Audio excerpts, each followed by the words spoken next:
திமுகவுக்கு எதிராக ஆக்ரோஷமாக கர்ஜித்து வந்த தாவேகா தலைவர் விஜய்க்கு கரூர் சம்பவம் மிகப்பெரிய முட்டுக்கட்டைய போட்டுள்ளதால என்ன பண்றதுன்னு தெரியாம தவிச்சிட்டு இருக்காங்க.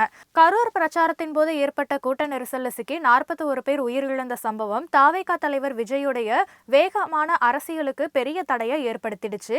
இந்த சம்பவம் நடந்து 1 மாத காலமாகியும் விஜய் சென்னையில தன்னுடைய வீடு பனையூர் அலுவலகம் கடந்து வேறு எங்கும் வெளியில தலை காட்டல. அதோட அவரது கட்சிக்குள்ளேயும் பல்வேறு குழப்பங்கள் நிலவுவதால அடுத்து என்ன பண்றதுனே புரியாத மனநிலையில விஜய் தவிப்பதாக அந்த கட்சியினர் தெரிவிச்சிருக்காங்க. கட்சியுடைய பொதுச் செயலாளர் புஷி ஆனந்த், கொள்கை பரப்பு பொதுச் செயலாளர் அருண்ராஜ், தேர்தல் பிரிவு மேலாண்மை பொதுச் செயலாளர் ஆதவ் அர்ஜுனா, வியூக வகுப்பாளர் ஜான் ஆரோக்கியசாமி, தகவல் தொழில்நுட்ப பிரிவு துணை பொதுச் செயலாளர் நிர்மல்குமார்னு இப்படி தாவேகால விஜய்க்கு அடுத்த நிலையில இருக்கும் இந்த 5 பேரும் தான் கட்சியை நடத்துவது போல செயல்படுறாங்க.